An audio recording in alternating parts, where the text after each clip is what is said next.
Hello everyone, my name is Chhal Singh Bhati, physics faculty in Resonance Kota. तो अपना जो चैप्टर है वो चल रहा है आपका वेक्टर, है ना। और वेक्टर में जो है आज जो अपने स्टार्ट कर रहे हैं वो है मैथमेटिकल ऑपरेशन ऑफ वेक्टर। मतलब मैथमेटिकल ऑपरेशन कौन कौन से ऑपरेशन आएंगे जो अपने मैथ में यूज आते हैं, जैसे एडिशन, आपका सब्ट्रैक्शन हो गया, मल्टीप्लिकेशन हो गया, ये सारी चीज़ें जो आती है।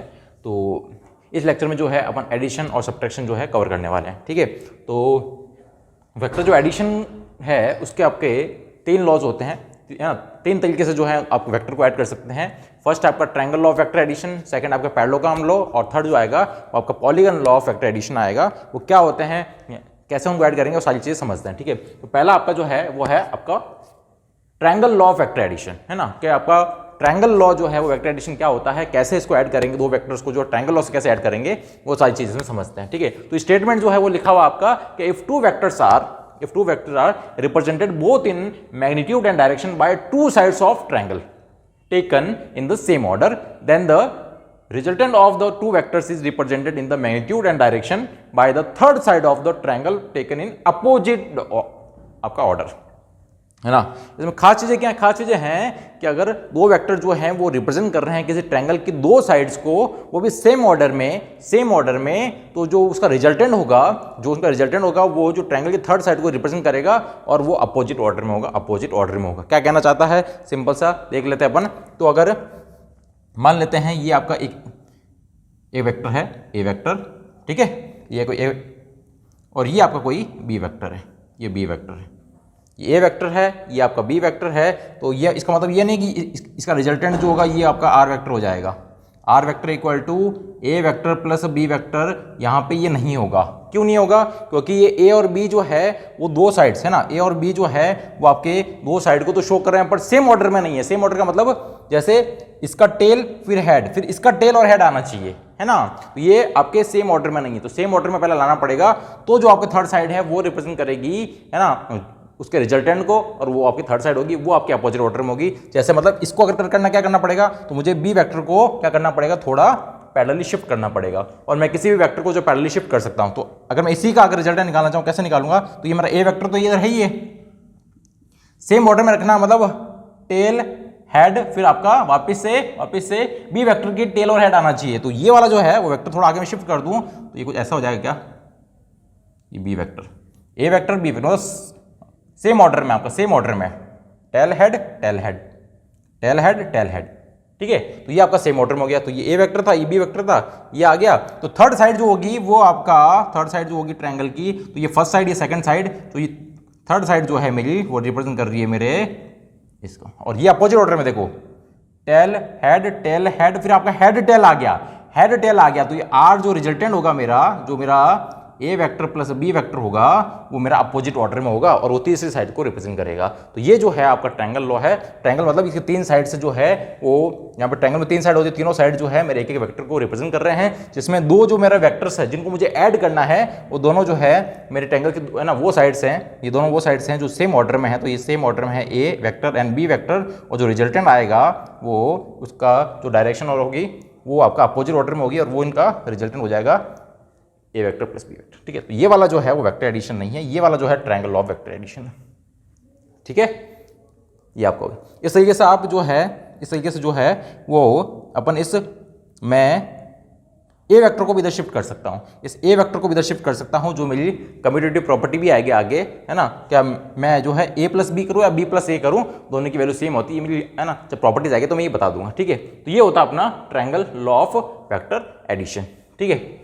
सेकंड जो आता है वो आता है अपना parallelogram law of vector addition. Parallelogram law से कैसे ऐड करूंगा, और ये मेरा जो है बहुत ज़्यादा यूज आता है, क्योंकि जितने भी एडिशन जो है वो मैं आपके वेक्टर में वो पैरेललोग्राम लॉ से ही ऐड करता हूँ। इसका एक फॉर्मूला भी निकालेंगे पूरा, और वही फॉर्मूला जो है वो दो वेक्टर को एडिशन में अपन यूज करते हैं, और उसका मैग्नीट्यूड और डायरेक्शन जो है अपन पैरेललोग्राम की हेल्प से ही निकालते हैं। तो पहले इसका स्टेटमेंट देख लेते हैं, क्या बोलना चाह रहा है ये बोलना चाह रहा है, if two vectors acting simultaneously at a point are represent in the magnitude and direction by the two adjacent sides of the parallelogram, then the diagonal of the parallelogram passing through that point represent the resultant in magnitude and direction. क्या बोला इसने बोला कि अगर आपके जो दो vectors हैं जिनको आपको ऐड करना है वो पैरेललोग्राम की एडजेसेंट साइड को रिप्रेजेंट कर रहे हैं, तो उसकी जो डायगोनल होगी जो उसी पॉइंट से पास होगी, जो उसका डायगोनल होगा जो उसी पॉइंट से पास होगा, वो जो है उसके आपके उन दोनों के सम को मतलब रिजल्टेंट को जो है रिप्रेजेंट करेगा। तो क्या बोलना चाह रहा है, सिंपल ये इतनी सी बात बोलना चाह रहा है कि ये कोई आपका ए वेक्टर है और ये कोई आपका जो है बी वेक्टर है, ठीक है, ये बी वेक्टर है ना। तो ये आपकी एक पैराग्राम की दो एडजेंट साइड होगी, इन दोनों के बीच का एंगल मान लेते हैं आपका थीटा है, ठीक है, ये हो गया। तो इनका जो डायगोनल होगा, तो इसका डायगोनल की बात करूं अगर, तो वह अगर मैं इसकी डायगोनल की बात करूं तो डायगोनल क्या होगा, ये इस तरह का आपको पैराग्राम होगा तो इसका डायगोनल मतलब इसी पॉइंट से, सेम पॉइंट से पास होने वाला जो डायगोनल होगा, ये जो डायगोनल होगा वो क्या होगा, वो क्या होगा आपका, वो रिजल्टेंट शो करेगा R vector equal to A vector plus B vector. तो ये रिजल्टेंट जो होगा डायगोनल वाला वो आपके उसके इन दोनों के रिजल्टेंट को बताएगा, इन दोनों के एडिशन को बताएगा, ये होता है। और इसका अपन मान सकते हैं कि ये जो है वो एंगल मतलब डायरेक्शन जो है वो अल्फा भी ले सकते हैं, ए वेक्टर से अल्फा एंगल पे जो है वो इसकी डायरेक्शन हो गई। और मैग्नीट्यूड क्या हो जाएगा इसका, ए वेक्टर प्लस बी वेक्टर का आपका जो भी मैग्नीट्यूड आएगा वो आ जाएगा, ठीक है। अब इससे फॉर्मूला क्या आएगा, है ना, एक मैं एनालिटिकल फॉर्मूला निकाल रहा हूँ कि ये आर वेक्टर का जो है वो फॉर्मूला क्या आएगा। अगर मुझे ए वेक्टर पता, बी वेक्टर पता है तो उसका रिजल्टेंट कैसे निकालूंगा, तो उसका फॉर्मूला एक देख लेते हैं अपन, है ना। तो फॉर्मूला देखने के लिए मैं इसको यहाँ से हटा देते हैं, इसको अपन हटा देते हैं और एक पूरा फॉर्मूला डिराइव करते हैं, क्योंकि वो फॉर्मूला जो है वो बहुत ही ज़्यादा काम का है और उसी से अपने जो है वेक्टर एडिशन होने वाले हैं, ठीक है। तो यहाँ पे इसका डायग्राम तो अपन बना ही देते हैं, ठीक है। तो देखो यहाँ पे अगर मैं एक परपेंडिकुलर डाल दूँ, यहाँ पे अगर मैं एक परपेंडिकुलर डाल दूँ, ये वाला, है ना, ये मेरा अगर बी वेक्टर तो ये भी बी वेक्टर होगा क्या भाई, ये बी वेक्टर तो ये बी वेक्टर तो शिफ्ट कर सकता हूँ मैं इधर से, है ना। इसको अगर आप बोलो तो थोड़ा बड़ा डायग्राम बना देता हूँ, है ना, थोड़ा बड़ा डायग्राम बना देता हूँ।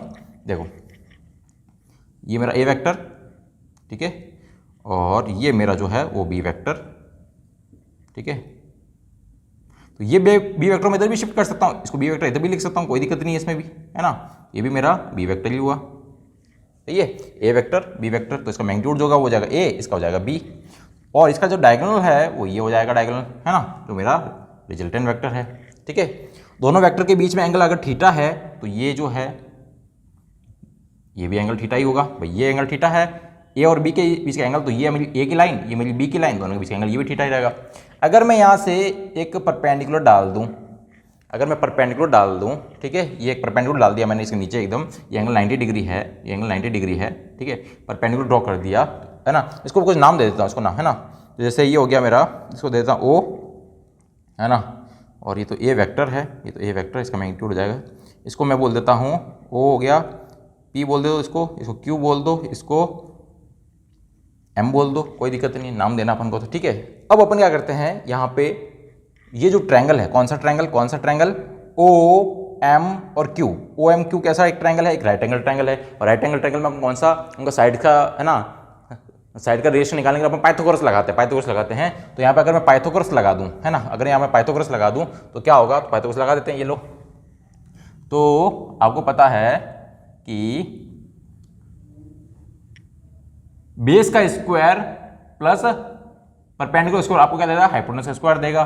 तो मेरा जो आर स्क्वायर होगा, मैं सिर्फ आपके रिजल्टेंट की बात कर रहा हूं क्योंकि मुझे रिजल्टेंट ही निकालना है, दो वेक्टर को सम करने उसका रिजल्टेंट क्या आएगा तो मैं उसका फॉर्मूला निकाल रहा हूं। तो आर स्क्वायर जो आएगा वो क्या आएगा, यहां से ओ क्यू जो है, ये ओ क्यू मेरा बेस है क्योंकि है ना, और ये जो है उसको अपन परपेंडिकुलर ले लेते हैं, कोई दिक्कत नहीं है ना। एम क्यू जो है परपेंडिकुलर आ गया, तो यहां क्या आ जाएगा, ओ क्यू का whole square plus M Q का होल स्क्वायर, ये हो गया अपना रिजल्टेंट। अब यहां पे इसकी वैल्यू रख देते हैं, देखो तो R square equal to O Q किसके मिलकर बना है, O P plus P Q, है ना। तो इसको अपन लिख सकते हैं O P plus P Q का स्क्वायर प्लस एम क्यू का स्क्वायर, ठीक है। अब यहाँ पे OP क्या है, तो O से P तो मेरा A वेक्टर है, इसका मैग्नीट्यूड तो आपका A के बराबर होगा। और PQ क्या है, PQ, तो PQ जो है ये मुझे पता है आपको कि ये B वेक्टर है, तो B वेक्टर के जो है दो कंपोनेंट कर सकते हैं अपन, कंपोनेंट निकालना जो है लास्ट क्लास में सीखा है। कंपोनेंट करने का कोई वेक्टर जो है वो थीटा एंगल पे, हॉरिजॉन्टल से थीटा एंगल पे है, तो उसका दो कंपोनेंट हो सकते हैं, एक आपका हॉरिजॉन्टल डायरेक्शन में, एक वर्टिकल डायरेक्शन में। तो ये जो है, ये वाला कंपोनेंट जो है मेरा PQ जो है, ये हो जाएगा मेरा B कॉस थीटा, और ये जो है इसका परपेंडिकुलर वाला कंपोनेंट जो है, जो MQ है, वो हो जाएगा मेरा B साइन थीटा, है ना। ये वाला कंपोनेंट जो है हॉरिजॉन्टल कंपोनेंट हो गया बी कॉस थीटा, और इसका ये वर्टिकल कंपोनेंट जो है ये वाला जो मेरा एम क्यू के बराबर हो गया बी साइन थीटा। तो यहाँ से मुझे वैल्यू निकल गई है, तो R square equal to O P. O P कितना है, तो ओ से पी जो है मेरा ए वेक्टर है, तो इसका मैग्नीट्यूड ए हो जाएगा, प्लस पी क्यू।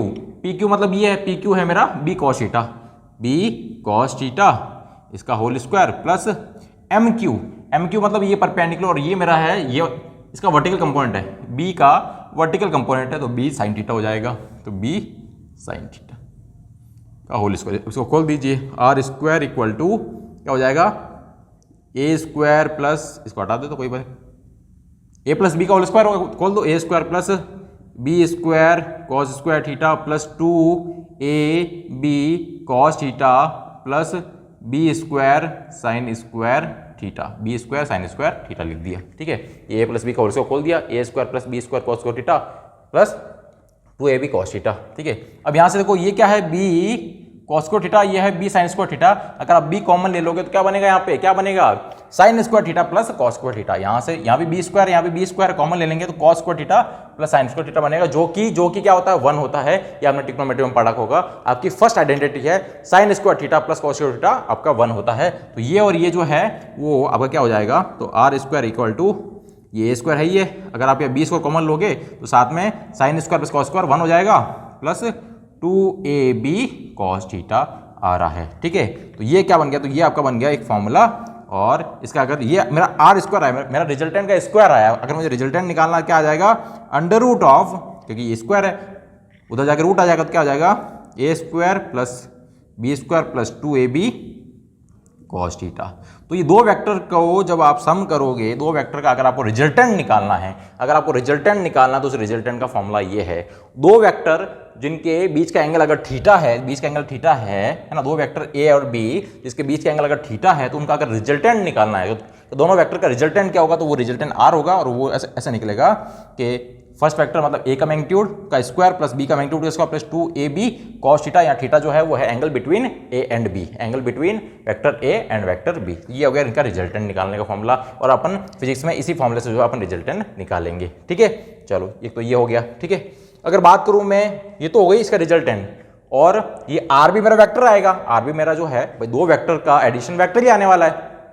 ठीक है, तो उसकी डायरेक्शन भी होगी, तो ये मेरी डायरेक्शन भाई ये मैंने बोल देता हूं कि ए से जो है अल्फा एंगल पे, ए से अल्फा एंगल पे, तो यहां से मैं tan अल्फा भी निकाल सकता हूं। तो tan अल्फा जो हो जाएगा क्या हो जाएगा, भाई डायरेक्शन निकालनी पड़ेगी, तो tan अल्फा क्या होता है, tan अल्फा होता है सर परपेंडिकुलर अपॉन बेस को tan थीटा बोलते हैं, परपेंडिकुलर अपॉन बेस। तो ये अल्फा है, तो इसका परपेंडिकुलर ये होगा, बेस ये होगा, बेस क्या होगा, तो परपेंडिकुलर हो जाएगा मेरा एम क्यू, और बेस हो जाएगा मेरा ओ क्यू। तो ओ क्यू को मैं O P plus P Q भी लिख सकता हूं, है ना, ओ से पी से क्यू, है ना, तो ओ क्यू को मैं O P plus P Q लिख दिया। यहां से एम क्यू की वैल्यू वहां पे पड़ी है मेरे पास, क्या है, B sine theta, and OP की वैल्यू तो मेरे ए के बराबर होगी, प्लस पी क्यू, और पी क्यू भी निकाल चुका हूं मैं बी कॉस थीटा। तो ये जो आ गया मेरा फॉर्मूला आ गया, किसका, एंगल का फॉर्मूला आ गया। तो tan अल्फा बराबर किसके होगा, tan अल्फा बराबर होगा बी साइन थीटा अपॉन ए प्लस बी कॉस थीटा। तो यहाँ पे ए और बी तो ए वेक्टर और बी वेक्टर मैग्नीट्यूड हो गए, और थीटा जो है वो अपना एंगल हो गया, angle between vector A and vector B. यहाँ पे रखेंगे अपन को वैल्यू मिल जाएगी, है ना, यहाँ पे अपन रखेंगे और अपन को वैल्यू मिल जाएगी। ठीक है, ये चीज़ हो गई। अब यहाँ पे कुछ स्पेशल केस देख लेते हैं, कि मैं अलग अलग एंगल लूंगा तो मेरा जो है वो क्या क्या जो है वो आपके बन सकते हैं, है ना, क्या क्या उसका रिजल्टेंट आएगा, डायरेक्ट जो है कुछ रिजल्ट अपन याद रख सकते हैं। जैसे अगर ये एंगल मेरा 0 डिग्री हुआ, है ना, if theta equal to 0 degree, theta अगर 0 होगा तो cos 0 क्या होता है, अगर आपको ट्रिग्नोमेट्री की वैल्यू पता है कि cos 0 डिग्री पे आपका 1 होता है, तो cos 0 यहाँ पे रखते ही, यहाँ पे 0 डिग्री रखते ही cos 0 1 हो जाएगा, और r मेरा क्या बनेगा, r बनेगा under root of a square plus B square plus 2ab cos 0 1 हो गया। जैसे थीटा 0 डिग्री रहेगा cos 0 1 हो गया, तो यहां से आपका रिजल्टेंट आ गया r इक्वल टू, ये क्या हो गया, देखो a square plus B square plus 2ab, किसका फॉर्मूला होता है, a प्लस बी के होल स्क्वायर का, a प्लस बी का होल स्क्वायर बन रहा है यहाँ से, A square plus B square plus 2ab, तो ये तो a प्लस बी का होल स्क्वायर होता है और यहाँ से स्क्वायर से ये रूट कट जाएगा और रिजल्टेंट जो आएगा डायरेक्ट क्या आ जाएगा आपका a प्लस बी के बराबर आ जाएगा, a प्लस बी के बराबर आ जाएगा। मतलब जब भी दो वेक्टर के बीच का एंगल 0 डिग्री है उनको ऐड करना है तो डायरेक्ट उनको उनके मैग्नीट्यूड को डायरेक्ट ऐड कर दीजिए। जैसे आपका ये दो वेक्टर है ना, ये आपका ए वेक्टर ये बी वेक्टर, दोनों के बीच का एंगल आपका 0 ही है, तो इसमें कोई वेक्टर एडिशन की जरूरत नहीं है। इनको अगर ऐड करना है कि ए है ना, ए वेक्टर प्लस बी वेक्टर क्या होगा, तो आर इसका जो भी मैग्नीट्यूड होगा, इसका जो भी मैग्नीट्यूड डायरेक्ट ऐड कर दो ए प्लस बी हो जाएगा। कोई वेक्टर आपको लगाने की जरूरत नहीं, क्योंकि वेक्टर से लगाओगे तो भी वही आ रहा है, क्योंकि दोनों के बीच का एंगल 0 है, तो 0 रखने पे ये चीज़ बन रही है और आपका रिजल्टेंट जो ए और बी के बराबर है। मतलब सिंपल ऐड कर दीजिए आप ए और बी को, सिंपल उनके मैग्नीट्यूड को ऐड कर दीजिए जब एंगल 0 हो तब, ठीक है। If theta equal to 90 degree, दो वेक्टर जो है एक दूसरे के परपेंडिकुलर है, दो वेक्टर एक दूसरे के परपेंडिकुलर 90 डिग्री हो तो क्या होगा, तो जैसे यहाँ पे मैं 90 डिग्री रखूंगा इस रिजल्टेंट में, भाई इसका रिजल्टेंट निकालने के लिए मैं ये फॉर्मूला लगाऊंगा और यहाँ पे थीटा 90 रखूंगा और cos 90 जो होता है वो आपका 0 होता है। मतलब ये जब जैसे ही यहाँ पे cos 90 तक ये पार्ट 0 हो जाएगा तो ये पूरा पार्ट 2ab 0 से मल्टीप्लाई होकर ये पूरा पार्ट 0 हो जाएगा। तो सिर्फ क्या बचेगा यहाँ पे, सिर्फ क्या बचेगा, r जो बचेगा वो बचेगा under root of A square plus B square plus 2ab cos 90 0, तो 0 से मल्टीप्लाई होकर ये वाला पार्ट पूरा 0 हो जाएगा। तो r जो आएगा वो क्या आएगा, under root of A square plus B square. तो यही तो आता है अपना, यही तो आता है। दो वेक्टर अगर एक दूसरे के परपेंडिकुलर तो उनका रिजल्टेंट अपन इसी से तो निकालते हैं। और ये तो अपना पाइथागोरस वाला मामला भी तो यही है, पाइथागोरस वाला मामला तो यही है। देखो एग्जाम्पल, जैसे कोई यहाँ पे है 10 न्यूटन का फोर्स इस डायरेक्शन में लग रहा है, 10 न्यूटन का फोर्स इस डायरेक्शन में लग रहा है और 10 न्यूटन का फोर्स ऊपर के डायरेक्शन में लग रहा है। तो दो फोर्स है इधर उधर लग रहे हैं और दोनों के बीच का एंगल अगर 90 है, भाई दोनों फोर्स है, वेक्टर क्वांटिटी है, एक इस तरफ लग रहा है एक ऊपर के डायरेक्शन में लग रहा है, तो इनका रिजल्टेंट क्या आता था, इनका रिजल्टेंट हमको डायरेक्ट अपन निकालते हैं। अपन तो बोलते हैं 10√2 आने वाला है, अपन को तो पता है 10√2 आने वाला है, ठीक है। यहाँ से 45 के एंगल पे आने वाला है, ये भी पता है अपन को, ठीक है। पर इसको अपन पाइथागोरस से भी निकाल सकते हैं, है ना भाई, इसका स्क्वायर प्लस इसका स्क्वायर का अंडर रूट, या फिर इसका रिजल्टेंट इससे ही आएगा 10 का स्क्वायर प्लस 10 का स्क्वायर। ए और बी क्या है 10 का स्क्वायर प्लस 10 का स्क्वायर क्या हो जाएगा, r equal to under root of 10 का स्क्वायर प्लस 10 का स्क्वायर क्या आ जाएगा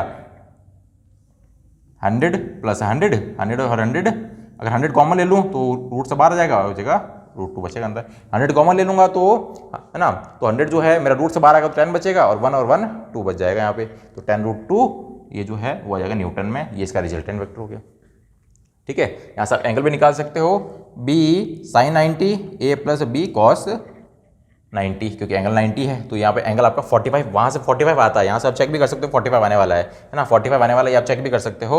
यहाँ पे रख देते हैं अपन, है ना, इसको हटा देते हैं और यहाँ एंगल निकालते हैं। तो एंगल tan अल्फा क्या होता है, tan अल्फा होता है b sin theta upon a plus B cos theta, ये होता है क्या, ये होता है b sin theta upon a plus B cos theta. यहाँ पे थीटा की वैल्यू रख दो, तो tan alpha equal to B की वैल्यू, भाई ए बी किसी को भी मान लो, क्यों, क्योंकि दोनों 10 ही है, तो 10 sin 90 divide by 10 plus 10 cos 90, तो cos 90 ये वाला पार्ट तो 0 हो गया, ये वाला पार्ट तो 0 हो गया। 10 sin 90 1 होता है, ये बार 1, 10 अपॉन 10 1, तो 10 alpha equal to 10 by 10 equal to 1।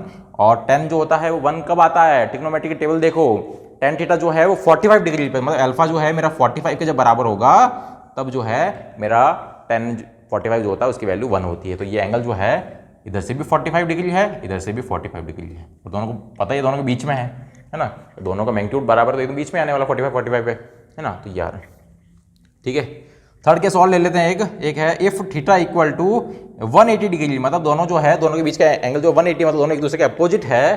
तो आपको पता है कि दोनों जब एंगल 0 था तो a प्लस बी हो रहा था, तो दोनों अपोजिट है, तो दोनों को ए वेक्टर इस तरफ है ना, तो अपोजिट वेक्टर हो गया। अपोजिट वेक्टर मतलब नेगेटिव वेक्टर भी बोलते हैं, तो ए माइनस बी आना चाहिए, तो आएगा, देखो आएगा।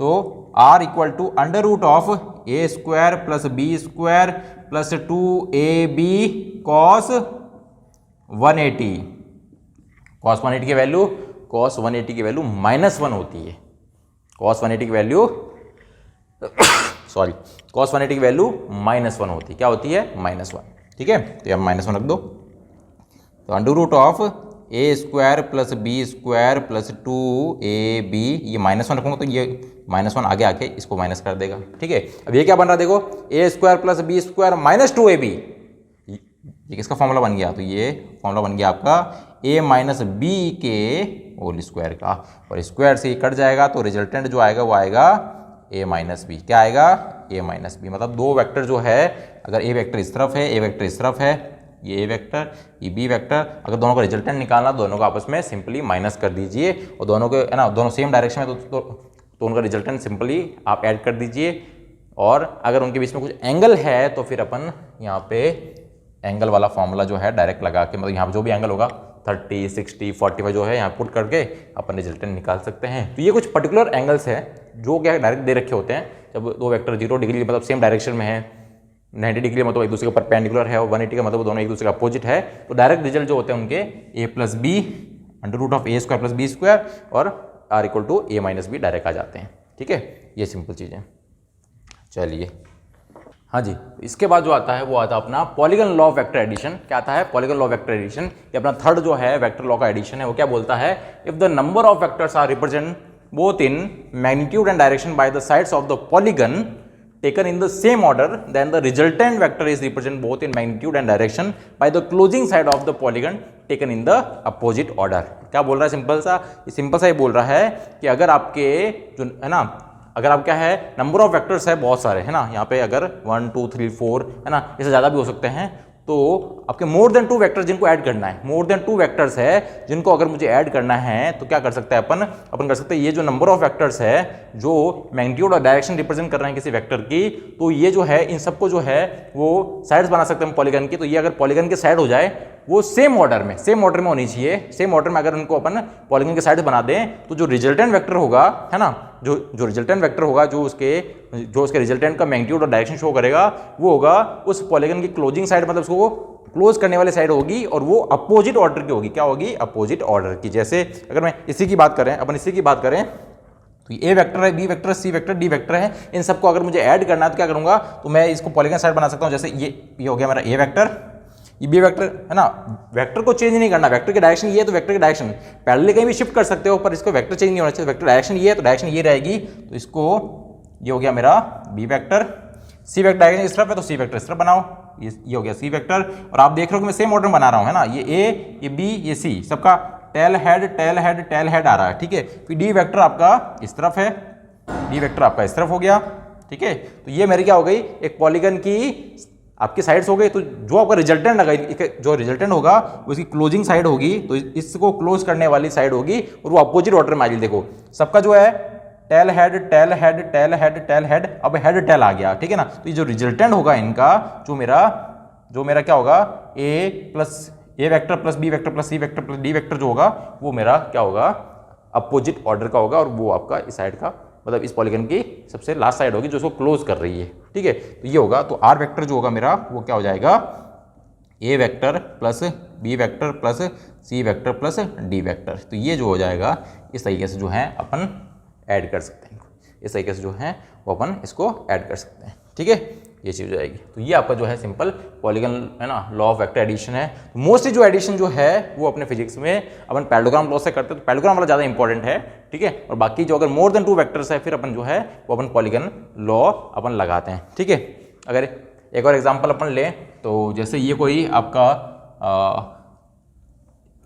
कोई फोर्स है ना, किसी पॉइंट पे जो है नंबर ऑफ फोर्स जो है वो आपके लग रहे हैं, बहुत ज़्यादा लग रहे हैं। तो अगर मैं बात करूँ तो एक फोर्स मान लो F1 इधर लग रहा है, एक आपका F2 इधर लग रहा है, एक आपका F3 जो है वो इधर लग रहा है, और F4 जो है इधर लग रहा है, और F5 जो है नीचे लग रहा है। ठीक है, तो ये है ना, तो सेम पॉइंट पे जो है वो आपके मोर देन 2 फोर्सेस लग रहे हैं, तो इनका रिजल्टेंट क्या होगा, तो इनका रिजल्टेंट निकाल लेते हैं। तो देख लेते हैं। तो ये आपका F1 वेक्टर, F2 इस डायरेक्शन में है, ये लो ये आपका F2 हो गया, F3 इस डायरेक्शन में है। ठीक है, तो ये मेरा F3 बना दिया मैंने, है ना। तो इसको थोड़ा यहाँ से थोड़ा रफ करके अच्छे से बनाते हैं इसको, है ना। तो F5 इधर लिख देते हैं। हाँ, तो ये हो गया मेरा F3, F4 इस डायरेक्शन में है, तो ये मेरा F4 हो गया, और F5 जो है नीचे के डायरेक्शन में, तो F5 नीचे बना दिया, F5 हो गया। तो तो ये सारे जो मैंने बना दिए है ना, F1, F2, F3, F4, F5 है ना। तो आप देख रहे हो कि ये जो है इन सारे फोर्सेस से ये जो है आपका पॉलीगन जो है वो क्लोज हो गया, मतलब इसका रिजल्टेंट कुछ आ ही नहीं रहा, मतलब आपके रिजल्टेंट साइड कुछ बची ही नहीं। ये F1 इस डायरेक्शन में था, मैंने F1 को उधर रख दिया, F2 इस डायरेक्शन में था तो F2 मैंने ऐसे कैसे रख दिया, F3 ऐसे था तो F3 मैंने ऐसे रख दिया, F4 इस डायरेक्शन में था इस डायरेक्शन में रख दिया, और F5 आपका नीचे के डायरेक्शन में तो F5 नीचे रख दिया। तो ये आपका जो है पॉलीगन क्लोज हो गया, मतलब इसमें आपका रिजल्टेंट बचा ही नहीं। तो इसका जो रिजल्टेंट आएगा, रिजल्टेंट आ रहा है वो जीरो आ रहा है, इसका रिजल्टेंट है ही नहीं। तो अब नेट फोर्स आपस में बराबर हो रहा है, रिजल्टेंट इसका जीरो आ रहा है, रिजल्टेंट जीरो आ रहा है ना। इन सबको ऐड करने पे जो है वो आपका रिजल्टेंट जीरो आ रहा है, क्योंकि आपकी क्लोजिंग साइड कुछ बची ही नहीं। क्लोजिंग मतलब ये आर वेक्टर तो आया ही नहीं है ना, सारे उन्हीं वेक्टर ने जो है इसको क्लोज कर लिया, तो यहाँ पे रिजल्टेंट जो है वो आपका जीरो आ रहा है। ठीक है, तो अपना नेट फोर्स अपन निकालते भी हैं है ना, अपने मैकेनिक्स में तो नेट फोर्स की बहुत ज़्यादा जरूरत पड़ती है। ठीक है, तो ये आपका पॉलीगन हो गया। इसके बाद जो है वो अपन देखेंगे प्रॉपर्टीज ऑफ वेक्टर है ना। प्रॉपर्टीज ऑफ वेक्टर देखते हैं, तो प्रॉपर्टीज ऑफ वेक्टर एडिशन देख लेते हैं।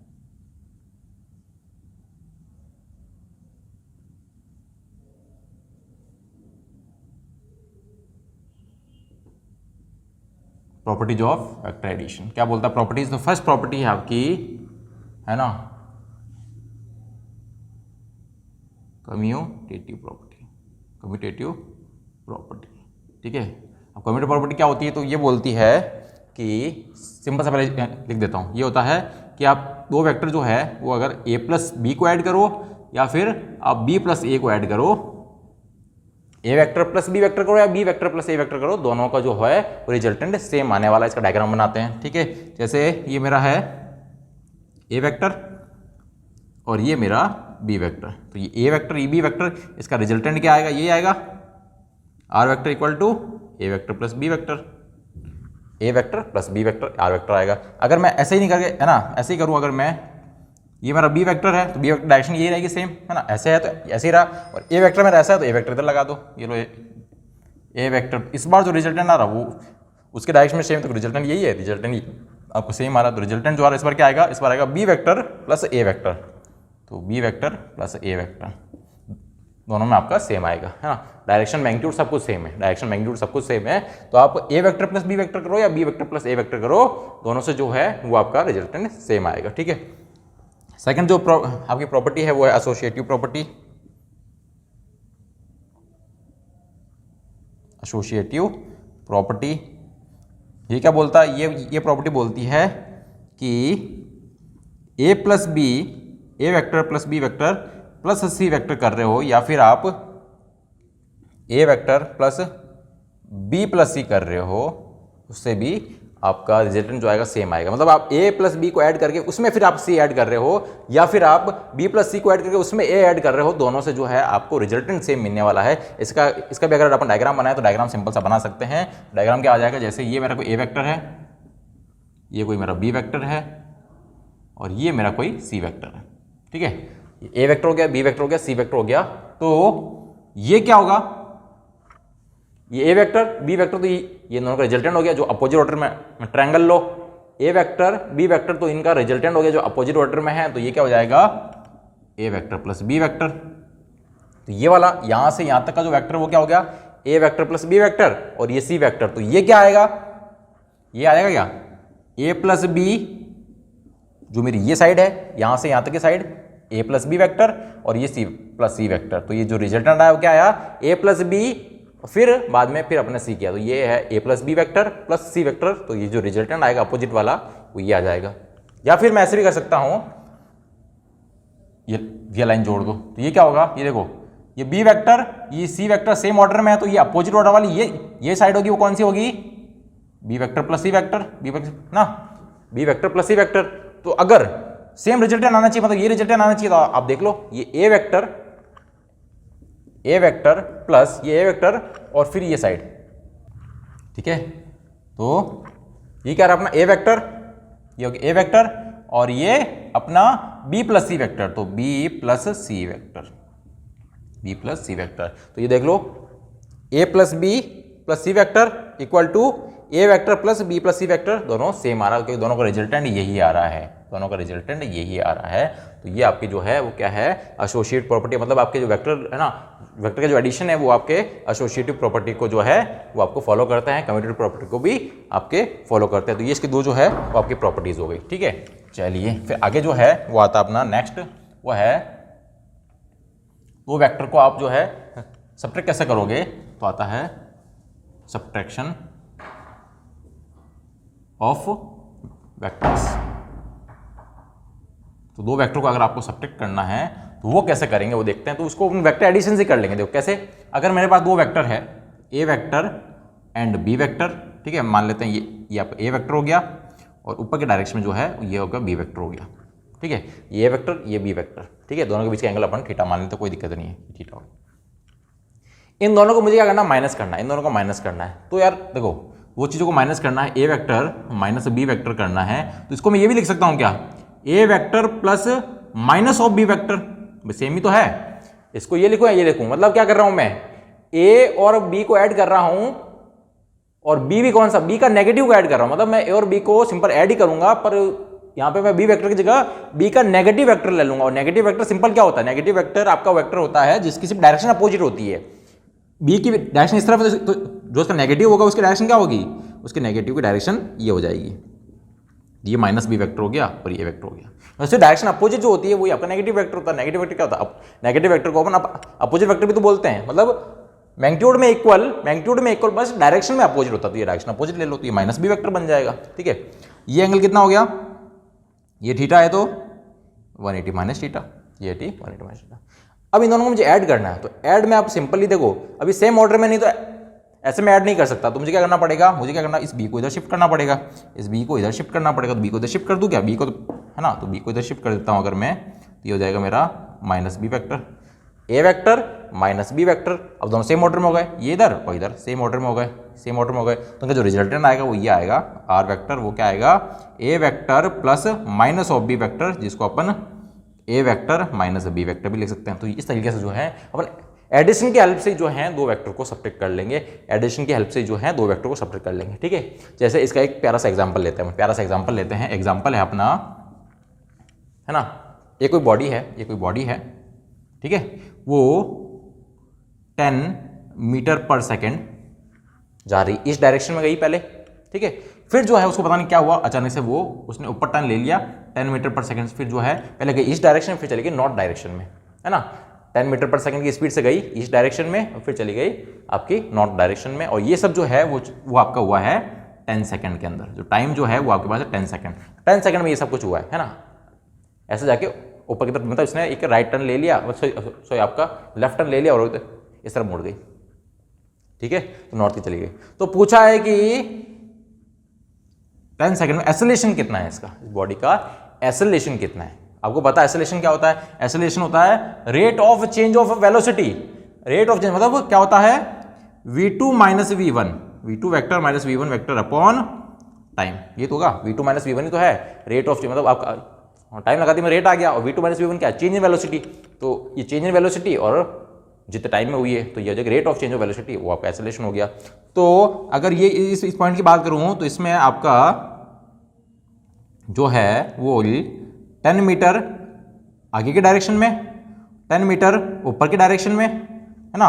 ये हो गया मेरा v2, ये हो गया मेरा v1 vector, v1 vector v2 vector, आगे जा रही थी ऊपर मुड़ गई। अब मुझे निकालना v2 माइनस v1 निकालना, तो इसको मैं ये भी बोल सकता हूं क्या, v2 plus minus of v1 vector. बात तो वही है, प्लस माइनस माइनस से तो होता है।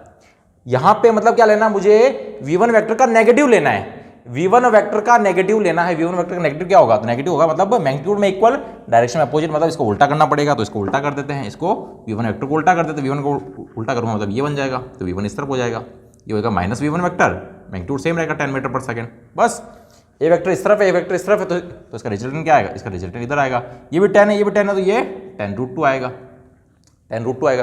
दो वेक्टर 90 डिग्री पे है, दो वेक्टर 90 डिग्री पे है, तो फॉर्मूला लगा देंगे अपन। दो वेक्टर अगर 90 डिग्री पे है तो उनका फॉर्मूला क्या होगा, ए स्क्वायर प्लस बी स्क्वायर का अंडर रूट हो जाएगा, 10 का स्क्वायर प्लस 10 का स्क्वायर का अंडर रूट करोगे तो ये आएगा। रिजल्टेंट निकालना है आर, तो क्या होगा ए स्क्वायर प्लस बी स्क्वायर का अंडर रूट, 10 का स्क्वायर प्लस 10 का स्क्वायर का अंडर रूट करोगे तो 10√2 ही आएगा। ठीक है, डायरेक्शन निकालनी है, इधर से भी 45 डिग्री, इधर से भी 45 डिग्री, कोई दिक्कत नहीं है उसमें। ठीक है, तो 10√2 जो है मेरा क्या है, v2 minus we one vector. क्या है, v2 minus we one vector. 10√2 जो है मेरा क्या है, v2 minus we one vector है। तो एसोलेशन निकालना, एसोलेशन क्या है, v2 minus we one vector, वो क्या आ रहा है 10√2।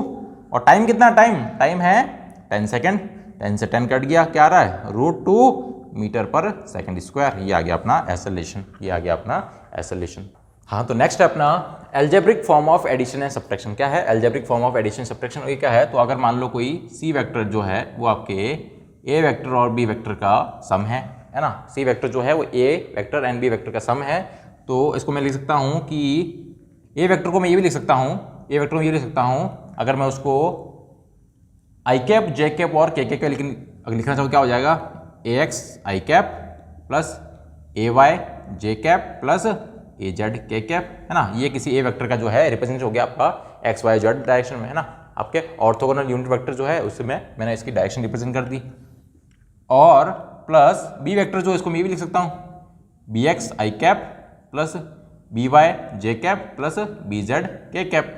ठीक है, अब इसमें आई आई वाले, जे वाले और के वाले ऐड हो जाएंगे, क्योंकि सेम डायरेक्शन में, ये भी ए एक्स भी एक्स डायरेक्शन में है और ये भी एक्स डायरेक्शन में है, तो सेम डायरेक्शन वाले ऐड हो जाएंगे, है ना। सिंपली ये भी आपका एक्स डायरेक्शन में, ये भी, तो सेम डायरेक्शन वाले सिंपली ऐड हो जाते हैं और अपोजिट डायरेक्शन वाले माइनस हो जाते हैं। तो यहाँ पे सी वेक्टर जो हो जाएगा क्या हो जाएगा, ये हो जाएगा ए एक्स प्लस बी एक्स आई कैप प्लस ए वाई प्लस बी वाई जे कैप, क्योंकि दोनों सेम डायरेक्शन में इसलिए ऐड हो रहे हैं सिंपली, और ए जेड प्लस बी जेड के कैप, के कैप।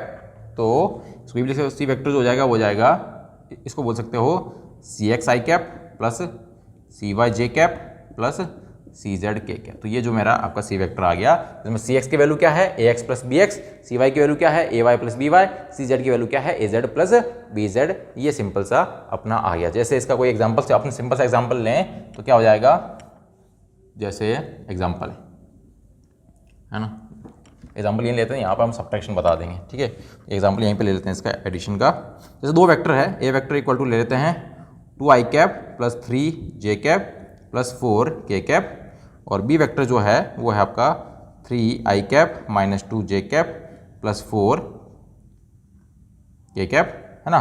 तो मुझे निकालना है सी वेक्टर जो क्या है, ए वेक्टर प्लस बी वेक्टर। तो सिंपली है ना, आराम से निकाल सकते हैं। सी वेक्टर क्या हो जाएगा, इन दोनों का एडिशन करो, एडिशन 2 आई कैप प्लस 3 जे कैप प्लस 4 के कैप को आपको ऐड करना है 3 आई कैप माइनस 2 जे कैप और प्लस का 4 के कैप। ऐड कर दो सिंपली, आई और आई आपस में ऐड हो जाएंगे, जे और जे आपस में ऐड हो जाएंगे और के आपस में ऐड हो जाएंगे। तो 2i plus 3i 5i plus 3 minus 2 1 जे कैप प्लस 4 और 4 8 के कैप। ये आपका रिजल्टेंट आ गया सी वेक्टर, सिंपल सा। इस तरीके से जो है अपन ऑर्थोगोनल वेक्टर को ऐड कर सकते हैं, कोई बड़ी बात थोड़ा ना इसमें। ठीक है, ये हो गया। इस तरीके से जो है, अगर मेरा सी वेक्टर जो है वो ए वेक्टर माइनस बी वेक्टर है, ठीक है, दो वेक्टर को सब्ट्रैक्ट करने से जो है सी वेक्टर मिल रहा, तो वही सिंपल सेम चीज हो जाएगी। ठीक है, ए वेक्टर क्या हो जाएगा, ए एक्स आई कैप प्लस ए वाई जे कैप प्लस ए जेड के कैप, और माइनस लगा दो, ये हो जाएगा बी एक्स आई कैप प्लस बी वाई जे कैप प्लस बी जेड के कैप, है ना। अब क्या है, अब ये माइनस का मतलब क्या हुआ, नेगेटिव वेक्टर है ना, तो ये दोनों डायरेक्शन में एक दूसरे के अपोजिट है, तो आई वाला एक दूसरे में माइनस हो जाएंगे, जे वाला आपस में माइनस हो जाएंगे और के वाला आपस में माइनस हो जाएंगे, क्योंकि ये दो एक दूसरे के अपोजिट वेक्टर है। तो बस हो गया, सी वेक्टर इक्वल टू क्या हो जाएगा, ए एक्स माइनस बी एक्स आई कैप प्लस ए वाई माइनस बी वाई जे कैप प्लस ए जेड माइनस बी जेड के कैप। ये लो, तो सी वेक्टर क्या हो जाएगा, सी वेक्टर हो जाएगा सी एक्स आई कैप, सी एक्स किसके बराबर है, ए एक्स माइनस बी एक्स के प्लस सी वाई जे कैप प्लस सी जेड के कैप। तो ये मेरा हो गया सी वेक्टर, जो इनका रिजल्टेंट वेक्टर है। तो ए एक्स माइनस बी एक्स जो है वो आपका सी एक्स है, ए वाई माइनस बी वाई जो है वो सी वाई है, और ए जेड माइनस बी जेड जो है वो आपका क्या है, सी जेड। सिंपल, इसका भी एग्जाम्पल अपन ले सकते हैं, क्या दिक्कत है ना। वही ए वेक्टर जो है ले लो 3 आई कैप प्लस 5 जे कैप और -4 के कैप, और बी वेक्टर ले लो 2i कैप -7 जे कैप प्लस का 3 के कैप।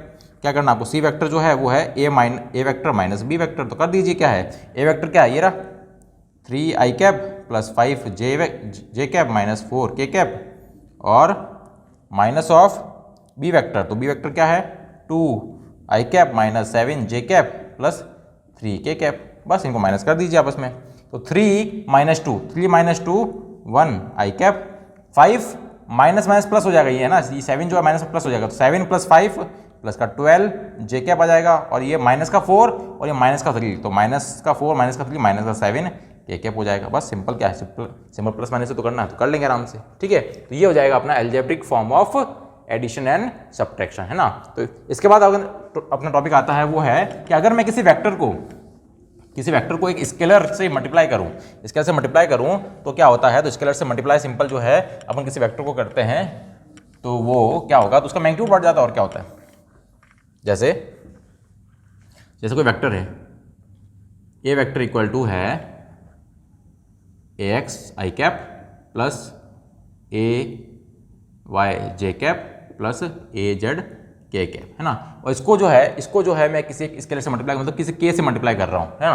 तो ये पूरी चीज़ क्या होगी, k से मल्टीप्लाई हो जाएगी, और क्या होगा, तो स्केलर से मल्टीप्लाई अपन कर सकते हैं सिंपल। तो ये क्या बन जाएगा, ये क्या बन जाएगा, k ax i cap plus k a y j cap plus k a z k cap. Simple क्या है, स्केलर क्या हो, कोई नंबर होगा, 2 से मल्टीप्लाई किया, 3 से मल्टीप्लाई किया, 4 से मल्टीप्लाई किया, तो किसी भी नंबर से मल्टीप्लाई करोगे तो वो हो जाएगा, उतने टाइम्स आ जाएगा, सिंपल, उसमें क्या दिक्कत है, ठीक है।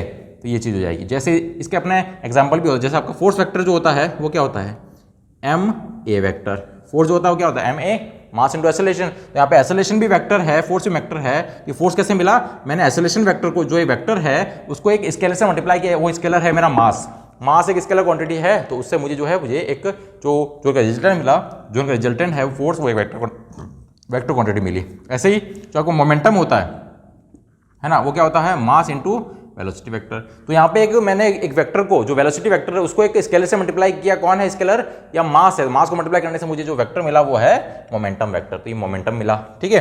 तो जो अपना नेक्स्ट है वो है अपना डिस्ट्रीब्यूटिव लॉ, है ना। तो डिस्ट्रीब्यूटिव लॉ क्या होता है, मतलब डिस्ट्रीब्यूट करना, मतलब ये दो वेक्टर जो हैं a प्लस बी जो हैं, वो अगर बाहर किसी एक कांस्टेंट नंबर से अगर मल्टीप्लाई कर दूं, तो वो जो कांस्टेंट नंबर जो है वो दोनों से आपका डिस्ट्रीब्यूट, मतलब आपका मल्टीप्लाई हो जाएगा, है ना। वो ए से भी मल्टीप्लाई हो जाएगा और बी से भी मल्टीप्लाई हो जाएगा, है ना। सिंपल सी बात है। जैसे आपका ये कोई ए वेक्टर है और ये आपका कोई बी वेक्टर है, इन दोनों का सम जो होगा वो ये होगा, क्या होगा, A vector plus B vector, है ना। जो अपन ट्रायंगल लॉ से अपन ने सिंपल से किया, है ना। ट्रायंगल से भी कर सकते हैं, पैरेललोग्राम से कर सकते हैं, ये सिंपल हो गया, ठीक है। अगर मैं इसको के से मल्टीप्लाई कर रहा हूँ तो क्या होगा, के मतलब कोई एक पर्टिकुलर नंबर होगा, उससे क्या होगा, उससे मेरा ए और बी का क्या होगा, मैग्नीट्यूड इंक्रीज हो जाएगा। मतलब ये जो मेरा है इसका मैग्नीट्यूड जो बड़ा हो जाएगा, मतलब ये ए वेक्टर थोड़ा सा बड़ा हो जाएगा, ये क्या हो जाएगा, के ए वेक्टर, ये थोड़ा बड़ा हो जाएगा, कौन, बी वाला, के बी वेक्टर। तो जो रिजल्टेंट आएगा वो क्या आएगा, वो आएगा के ए वेक्टर प्लस बी वेक्टर। तो इनकी थोड़ी मैग्नीट्यूड बड़ा हो जाएगा, डायरेक्शन सेम रहेगी, सब कुछ सेम रहेगा, बस मैग्नीट्यूड बड़ा, क्योंकि आपने एक स्केलर नंबर से मल्टीप्लाई कर दिया है ना, जिसकी वजह से जो है वो इसका बढ़ा गया। तो इसको अपन के ए वेक्टर प्लस के बी वेक्टर भी लिख सकते हैं, जिससे जो है इसका मैग्नीट्यूड जो है वो आपका बड़ा हो जाता है, ठीक है। तो अपन इसका एक एग्जाम्पल लेते हैं, जैसे जिसमें कोई ए वेक्टर दे देता हूँ आपको, ए वेक्टर दे देता हूँ 2i cap plus 3j cap minus का 4k कैप, ऐसे एग्जाम्पल दे रहे हैं अपन तो। और b vector equal to 3i cap plus 2j cap minus k cap, ठीक है, ये चीज़ है। और अपन को निकालना है, क्या अपन को निकालना है, फाइंड 2a माइनस 3b, क्या निकालना अपन को, 2a माइनस 3b, और ये अपन को निकालना है 2a माइनस 3b, ठीक है, ये चीज़ निकालनी है। तो मतलब क्या हुआ, ए वेक्टर जो है उसके आगे एक नंबर से मल्टीप्लाई कर रखा, वो है 2, मतलब 2 एक कांस्टेंट स्केलर नंबर है जिससे मल्टीप्लाई किया है, और b को 3 से मल्टीप्लाई किया, फिर अपन दोनों को क्या किया, बीच में माइनस लगाओ, दोनों को माइनस कर दिया। मतलब ए वेक्टर को 2 से मल्टीप्लाई कर दो, बी वेक्टर को 3 से मल्टीप्लाई कर दो, दोनों को माइनस कर दो। ये तो ये बोलना चाह रहा हो, क्या बोलना चाह रहा है, तो आराम से कर सकते हैं। ये तो ए को 2 से मल्टीप्लाई कर दिया, बी को 3 से मल्टीप्लाई तो कर देते हैं, क्या करना है इसमें, सिंपल सा, तो 2 से मल्टीप्लाई करो इस पूरी इक्वेशन को। तो 2 इंटू ए वेक्टर क्या है, 2i cap plus 3j cap minus 4k cap, minus 3 times of 3i cap plus 2j cap minus k cap, है ना, ये आ रहा है। बस इसको 2 से मल्टीप्लाई कर दो, 2 टू जा 4i कैप प्लस 3 टू जा 6j कैप माइनस 4 टू जा 8k कैप माइनस 3 3 जा 9i cap plus minus minus 3 two जा 6j cap minus minus plus 3k cap. बस ये लो, ये हो गया। अब इसको जो है एडिशन सब्ट्रैक्शन जो करना कर दीजिए, तो i को i में, j को j में और k को k में कर दीजिए। तो 4 और माइनस 3 प्लस 4 माइनस 9 क्या हो जाएगा, माइनस का 5i कैप प्लस का 6 माइनस का 6, तो ये तो कट ही गए, है ना। तो आपका 0j कैप आएगा, मतलब j कैप आएगा ही नहीं, और माइनस का 8 और प्लस का 3 मतलब माइनस का 5k कैप। तो क्या आ रहा है answer, minus 5i cap minus 5k cap, क्योंकि j कैप तो 0 आएगा नहीं। तो ये जो अपना इसका ये आंसर आ जाएगा।